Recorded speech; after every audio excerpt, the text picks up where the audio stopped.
పడుకోవాలి. పోల్లో పడుకొని చెవులు గట్టిగా మూసుకోవాలి. చెవులు ఎందుకు గట్టిగా మూసుకోవాలి? ఆ ఎక్స్పోజ్ సౌండ్కు చెవులు కన్నపేరు ఒకసారి డ్యామేజ్ అయ్యే అవకాశం ఉంటుంది. గ్రౌండ్ లెవెల్లో పడుకున్న వాళ్లకు 99.9% డైరెక్ట్ అక్కడ పడితే తప్ప 10 అడుగుల దూరంలో పడినా కూడా ఏమీ కాదు, డెఫినెట్గా సేఫ్లో ఉంటారు. సో ఇవన్నింటినీ సూచనలు పాటిస్తూ ఒక మాక్ డ్రిల్ చెప్పినప్పుడు సైరన్ మోగుతానే ఆల్ లైట్స్ ఆగిపోవాలా, ఎక్కడ వాళ్ళు అక్కడ రోడ్డు మీద పడుకొని గట్టిగా చెవులు మూసుకొని పడుకోవాలి. కొన్ని చిన్న సూచనలు మన దగ్గర ఇప్పుడు బంకర్ సేఫ్ లేవు, ఇక్కడ మంది ప్రమాదమైన జోన్లో కూడా లేదు. కాబట్టి చాలామందికి దీనిపైన నెగ్లెక్ట్ ఉంటుంది. మనము ఏదైనా పని మీద బాంబే పోయింటాము లేదా ఇంకో ఢిల్లీకి పోయింటాము, అటువంటి సందర్భాల్లో కూడా మనకు అవగాహన అవసరం కదా. అవగాహన కలిగి ఉండడము ఎప్పుడూ మంచిదే. కాబట్టి మీరు చెప్పిన సూచనలు పాటించాలని కోరుతున్నాను. Thank you. ప్రజలు అప్రమత్తంగా ఎలా ఉండాలి, ఒకవేళ జరిగితే ఎలాంటి చర్యలు తీసుకోవాలి అనే విషయం గురించి ఇందాక మన డిఎస్పీ గారు డీటెయిల్గా మీకు చెప్పారు. ఇప్పుడు మన దగ్గర ఫైర్ వాళ్ళు ఉన్నారు, మెడికల్ డిపార్ట్మెంట్కి సంబంధించిన వాళ్ళు కూడా ఇక అతి త్వరలో చేరుకుంటారు. వాళ్ళు చెప్పే సూచనలు అందరూ కూడా తప్పక పాటించాలి. సార్ ఇందాక చెప్పినట్లు చిన్న టిప్స్ ఇవి ఖచ్చితంగా ఫాలో చేస్తే అందరికీ మంచిది. ఇది ఎవరు నెగ్లెక్ట్ చేయకూడదు. ఇప్పుడు ఫైర్ డిపార్ట్మెంట్ వాళ్ళు అవగాహన కార్యక్రమం ఇక్కడ ఏర్పాటు చేస్తారు. దయచేసి అందరూ శ్రద్ధగా వినండి.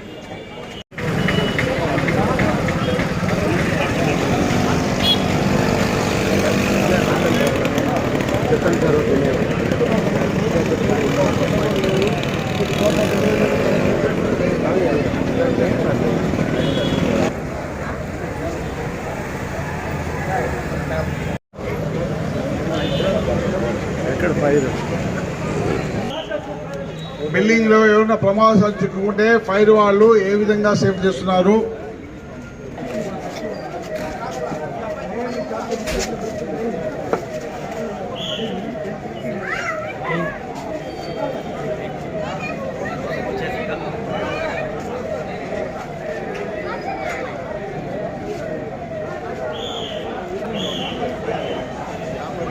సార్ సైడ్ రండి సార్. మళ్ళీ సార్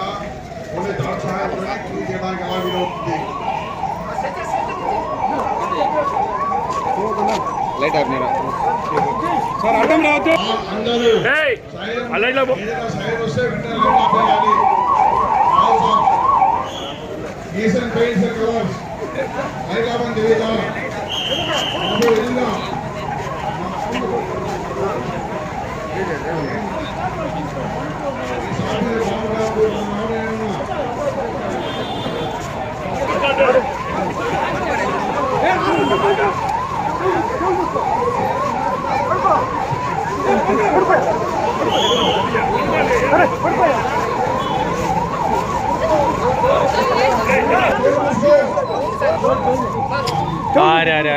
వెంటనే మీ షాపులో ఉన్న లైట్స్ ఆఫ్ చేసుకోవాలి. అది ప్రైమరీగా తీసుకోవాలి. ఏదన్నా బాంబింగ్ అయ్యేటప్పుడు లైట్ ప్రకారమే సెన్సార్స్ యాక్టివ్ అయ్యి అక్కడ వచ్చి బాంబు పడే అవకాశాలు ఉంటాయి. కాబట్టి వెంటనే ఇమ్మీడియట్గా లైట్ అన్ని ఆఫ్ చేసుకోవాలి. అదే ఇంట్లో ఉంటే కిటికీలు కూడా క్లోజ్ చేసుకోవాలి. కిటికీలు డోర్లు అన్నీ క్లోజ్ చేసుకోవాలి. ఇప్పుడు ఫైర్ వాళ్ళు ఒక యాక్సిడెంట్ అయిపోయి ఏదైనా ఒక బిల్డింగ్లో పడిపోతే వాళ్ళు ఏం రెస్క్యూ చేస్తారు, ఏం చేస్తారు చూపిస్తారు. అట్లాగే అంబులెన్స్లు ఎట్లా షిఫ్ట్ చేస్తారు, పబ్లిక్ ఎట్లా రెస్పాండ్ కావాలి, తమను తాము ఎలా సేవ్ చేసుకోవాలి, ఆ చిన్న మాక్ డ్రిల్ ఉంటుంది. అందులో పబ్లిక్ కూడా కలెక్టర్ గారి ఎస్పీ గారి ఆదేశాల మేరకు ఇక్కడ ఏర్పాటు చేసినటువంటి అవేర్నెస్ ప్రోగ్రాంకు డిఎస్పీ సార్ గారి ఆధ్వర్యంలో ఇక్కడ అవేర్నెస్ ప్రోగ్రాం ఒకటి ఏర్పాటు చేశారు. ఈ ప్రోగ్రాం నందు ఏదైనా మనకి ప్రమాదాలు జరిగినప్పుడు అనుకోకుండా ఇప్పుడు వారు కానీ అంటే యుద్ధం కానీ లేదా అనుకోకుండా ఏదైనా ఎక్స్పోజర్స్ జరిగినప్పుడు మనం తీసుకోవాల్సిన రక్షణ చర్యల్లో భాగంగా అగ్ని ప్రమాదం జరిగిన వెంటనే 101 అంటే ఫైర్ శాఖకు ప్లస్ పోలీసులకు హాస్పిటల్ వారికి ఎమర్జెన్సీగా మీరు సమాచారం అందించి తర్వాత కొన్ని ప్రాక్టికల్గా ఇక్కడ రక్షణ చర్యలు ఏ విధంగా చేయాలనేది ప్రాక్టికల్గా చేసి చూపిస్తాము. ఇప్పుడు అవన్నింటినీ మీరు చూసి ఏ విధంగా జాగ్రత్తలు తీసుకోవాలో తెలుసుకోవాల్సిందిగా కోరుచున్నాము.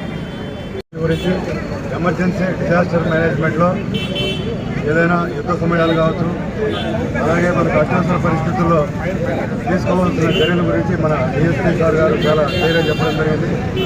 అలాగే మన ఫైర్ డిపార్ట్మెంట్ వాళ్ళు చెప్పడం జరిగింది. మా మున్సిపాలిటీ తరఫున ముఖ్యంగా ఎమర్జెన్సీ ఏముంటుందంటే కరెంటు పోయినప్పుడు వాళ్ళకి సంబంధించినటువంటి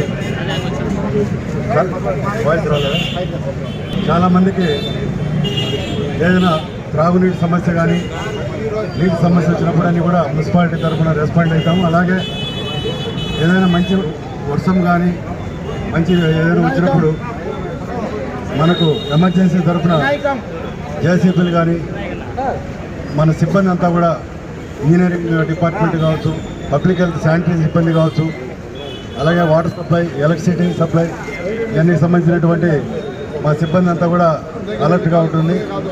కాబట్టి ఇవన్నీ కూడా మన అత్యవసర పరిస్థితుల్లో మనం తీసుకోవాల్సిన చర్యల గురించి ప్రతి ఒక్కరికి అవగాహన ఉండాల్సిన అవసరం ఉంది. కాబట్టి ప్రతి ఒక్కరు దీన్ని పాటించాల్సిందిగా కోరుతున్నాను.